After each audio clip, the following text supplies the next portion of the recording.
اللہ کے شکر سے الحمدللہ اللہ نے مجھے 2 مدرسے دیے ہیں، اور میں ایک میرے دل میں جو بڑی پریشانی ہے وہ سامنے رکھتا ہوں کہ بھائی اگر کسی کے گھر میں خدا نہ خواستہ کوئی اموات ہو گئی ہے، موت ہو گئی ہے، تو اس پہ آنسو کون بہائیں گے؟ اس کے گھر والے ہی تو بہائیں گے نا۔ یا ہم مدرسے والوں نے گناہ کر دیا مدرسہ کھول کے کہ بھائی مرے آپ کے ماں باپ ہیں سپاران کے، ہم پڑھیں مرے آپ کے ماں باپ ہیں دعا ہم کریں، مرے آپ کے گھر میں ہیں کریں، سارا ہم نے بھگتان بھگتے ہیں۔ ہم جب مدرسہ کھولتے ہیں بھائی محنت کر کے بچوں کو پڑھاتے ہیں، محنت کر کے بچے سبق لیتے ہیں۔ وہ جب آپ قرآن خوانی کے لیے آن کے ہماری جان کے اوپر عذاب اپنا نازل کرتے ہیں نا، اپنا منحوس سائے نازل کرتے ہیں آن کے کہ جی قرآن خوانی کے جو، تو آپ مدرسے کو برباد کرتے ہیں۔ وہ لعنت آپ کو بھگتنی پڑے گی، وہ اس گناہ کا جواب دینا پڑے گا کہ بچہ اپنا سبق چھوڑ کے جاتا ہے وہاں پہ، بچے کا پورا روٹین برباد ہوتا ہے اس لیے کہ آپ کے گھر میں موت ہوئی اور بھگتان اس کا ہم بھگتنا ہے۔ ہم نے روح قبض نہیں کری آپ کے گھر والوں کی، ملک الموت نے کری ہے، اور اس کو سپارہ بخشنا آپ کا کام ہے، ہمارا کام نہیں ہے۔ ہمارے آپ اوپر آن کے دادا گریاں مت جماؤ نہ، ہم نے تمہارا کچھ دیا کھایا ہے، ہمیں اللہ دیتا ہے کھانے کو اور مدرسے کے بچوں کو بھی دیتا ہے۔ پریشان ہو گئے ہم اس بات سے کہ باپ مرے میرا اور قرآن پڑھ دے تو۔ السلام علیکم ورحمۃ اللہ وبرکاتہ۔ السلام علیکم ورحمۃ اللہ وبرکاتہ۔ الحمد للہ رب العالمین والصلاة والسلام علی سید الانبیاء والمرسلین وعلی آلہ وصحبہ اجمعین، اما بعد۔ عزیزان گرامی، ایک نیا پیغام آپ لوگوں کی خدمت میں لے کر حاضر ہوا ہوں۔ جس طرح سے آپ نے ابھی ایک ویڈیو دیکھا جس میں ایک بزرگ جس نے 2 مدرسے قائم کیے ہوئے ہیں، شاید یہ کسی مدرسے کے محتمیم صاحب ہیں یا ناظم صاحب ہیں، یہ اپنی پریشانی بیان کرتے ہیں، اپنا دکھ بیان کر رہے ہیں اور کہتے ہیں کہ ہمارے مدرسے میں جو بچے تعلیم کے لیے آتے ہیں، پورا دن اپنا وقف کرتے ہیں قرآن کی آیتوں کو حفظ کرنے کے لیے اور تعلیم لینے کے لیے، علم حاصل کرنے کے لیے، لیکن وہیں کچھ لوگ ایسے ہیں جو قرآن خوانی کے لیے ہمارے بچوں کو طلب کرتے ہیں بار بار، جس وجہ سے بچوں کی تعلیم کے اوپر بہت زیادہ اثر پڑ رہا ہے، ایفیکٹ پڑ رہا ہے۔ ان کی تعلیم کے جو روٹین ہے وہ خراب ہو رہے ہیں اور تعلیمی نظام نہیں بن پا رہا۔ آئے دن کوئی نہ کوئی ہمارے مدرسے میں آ رہا ہے، بلکہ بہت سارے مدرسے ایسے ہیں جہاں لوگ خود جاتے ہیں اور باقاعدہ عورتیں جاتی ہیں بے پردہ اور کہتی ہیں کہ ہمارے گھر میں کسی کا انتقال ہو گیا ہے، آپ ایک لشکر بھیج دیجئے، آپ ایک جماعت بھیج دیجئے جو ہمارے گھر آ کر قرآن خوانی کرے، ہمارے یہاں آ کر جو ہے قرآن پڑھ دے، ایصال ثواب کر دے۔ ہر روز کوئی نہ کوئی آتا ہے، جس وجہ سے بچوں کی تعلیم بھی خراب ہو رہی ہے اور مدارس کے نظام میں خلل واقع ہو رہا ہے۔ اس ناظم صاحب کا کہنا یہ ہے، بزرگ کا کہنا یہ ہے کہ آپ کے گھر میں انتقال ہوا ہے تو ثواب پہنچانا آپ کی ذمہ داری ہے، یہ مدرسے والوں کی ذمہ داری نہیں ہے۔ اور بات حق ہے بالکل، آپ کے یہاں کسی کا انتقال ہوا، آپ کے یہاں میت ہوئی ہے تو ثواب پہنچانا آپ کا کام ہے۔ آپ کس طرح ثواب پہنچائیں وہ آپ کی ذمہ داری ہے۔ آپ کو کیوں قرآن کریم پڑھنا نہیں آتا؟ آپ نے کیوں نہیں سیکھا کہ بذات خود آپ پہنچا سکے؟ آپ کیوں کسی اور کے محتاج ہیں؟ یہ تعلیم کی کمی ہے ہم مسلمانوں کے اندر کہ خود سے ہم قرآن کریم نہیں پڑھ سکتے، اس وجہ سے ہمیں دوسروں کو بلانا پڑ رہا ہے۔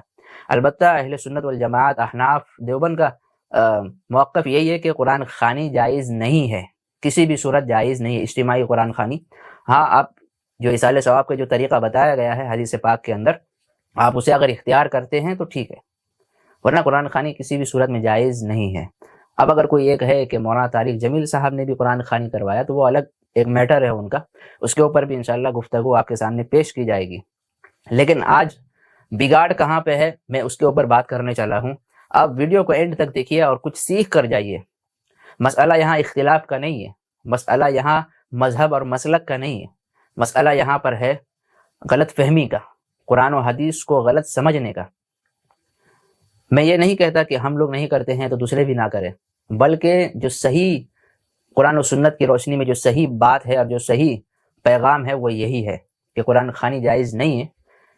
اور آج کل کے جو نام نہاد رضا خوانی ہے، جو قرآن خوانی بہت زور و شور سے پکڑتے ہیں اور کرتے ہیں، حتیٰ کہ ان کی گمراہی اتنی بڑھ گئی ہے کہ یہ باقاعدہ کیلنڈر میں اپنے لیے ڈیٹ فکس کر کے رکھتے ہیں کہ فلاں تاریخ کو اس جگہ پہ جانا ہے، فلاں تاریخ کو اس جگہ پہ جانا ہے۔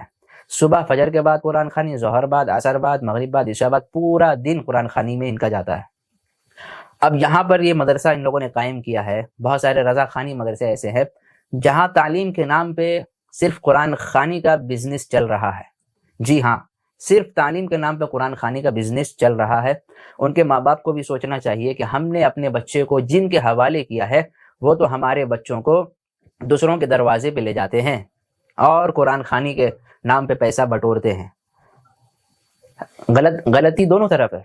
عوام کی بھی غلطی ہے کہ وہ کیوں دوسروں کو بلاتے ہیں اور کیوں انہوں نے اپنے لیے تعلیم حاصل نہیں کی، اور دوسری طرف ان مدارس والوں کی بھی غلطی ہے جو رضا خوانی ہے، جو اہل بدعت ہے، اہل شرک ہے، ان کی بھی غلطی ہے کہ وہ کیوں قرآن خوانی کے لیے دوسروں کے دروازے پہ جاتے ہیں، کیوں جاتے ہیں، حتیٰ کہ بے پردگی بھی ہوتی ہے۔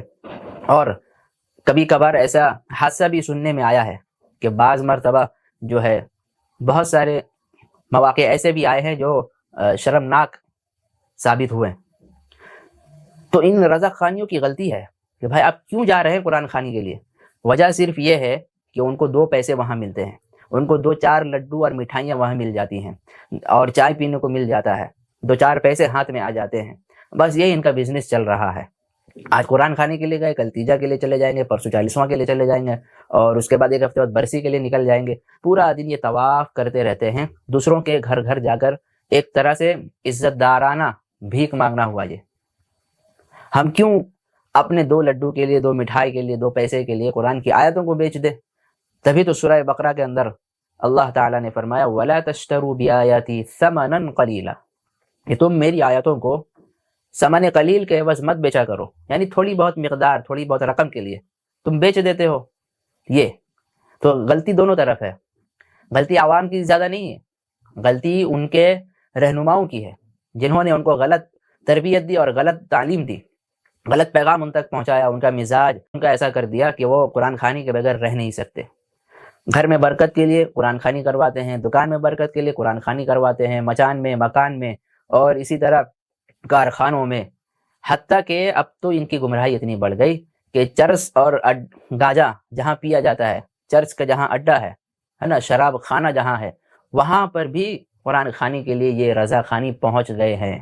آپ ویڈیو میں دیکھ چکے ہوں گے پہلے کہ کس طرح سے چرس گاہ کے اندر ایک رضا خوانی قرآن کریم یا درود شریف یا کچھ بھی قرآن خوانی کی نیت سے گیا اور وہ بیٹھ کے پڑھ رہا ہے۔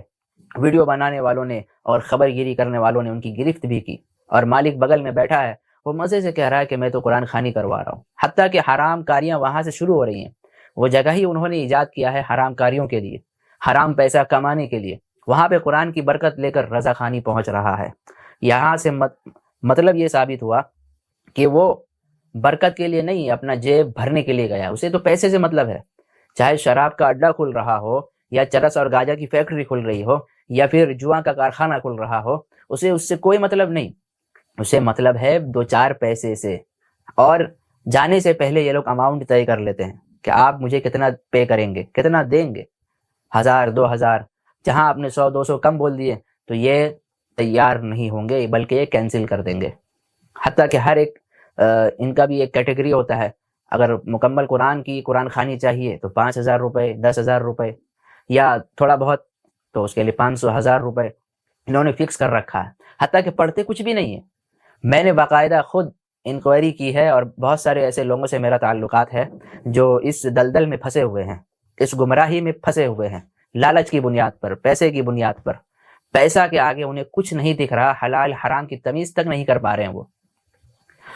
میرا ذاتی تحقیق یہ ہے کہ ایسے لوگ اور ایسے مدرسے کے ایسے بچے بھی وہاں قرآن خوانی کے لیے جاتے ہیں جن کا سبق ابھی نورانی قاعدہ میں چل رہا ہے۔ نورانی قاعدہ میں ایک جگہ پہ دیکھا گیا کہ چند نوجوان لڑکے کم عمر تھے، قرآن خوانی کر رہے تھے۔ جب ان سے جا کر پوچھا گیا کہ تمہارا کتنا پارہ ہوا، تم حافظ کب بنے، تو پتہ چلا کہ 1-2 کے علاوہ سارے نورانی قاعدے والے ہیں، ابھی ان کا سبق الف با تا سا میں ہی چل رہا ہے۔ اب بتائیے کہ یہ کیا قرآن خوانی کریں گے؟ یہ تو چورن دینا ہوا، یہ دھوکہ دینا ہوا، یہ قرآن خوانی کے نام پر بیوقوف بنانا ہوا، اور وہ کھانا پینا کھا کے پیسہ ویسا لے کے نکل لیتے ہیں۔ اور ہماری عوام کو پتہ تک نہیں ہوتا ہے. بجائے برکت کے ان کے گھر پہ برا سایہ پڑ رہا ہے. ایسا ان بزرگ نے کہا کہ اپنا برا سایہ بھی ہمارے یہاں نہ لانا. تو میں دونوں حضرات سے، دونوں طرف کے لوگوں سے گزارش کروں گا کہ نہ آپ قرآن خوانی کے لیے بلائیں، اور ان کے جو رہنما ہے ان سے بھی گزارش کروں گا کہ اس سسٹم کو بند کریں. قرآن بیچنا بہت ہو گیا، اس سسٹم کو بند کریں. اس کے اندر بہت ساری برائیاں ہیں اور یہ شریعت کے لحاظ سے بھی جائز نہیں ہے. کیوں لوگوں کو بیوقوف بنا کر 2 پیسے ان سے اینٹھا جا رہا ہے؟ کیوں لوگوں کو جو ہے دھوکہ دے کر ان کے حلال رقم حرام طریقے سے لیا جا رہا ہے؟ من غش فلیس منا، جو ہمیں دھوکہ دے وہ ہم مسلمانوں میں سے نہیں ہے. تو اللہ تبارک و تعالیٰ ان اہل بدعت حضرات کو توفیق دے اور قرآن و سنت کے مطابق چلنے کی توفیق عطا فرمائے. وآخر دعوانا ان الحمد للہ رب العالمین.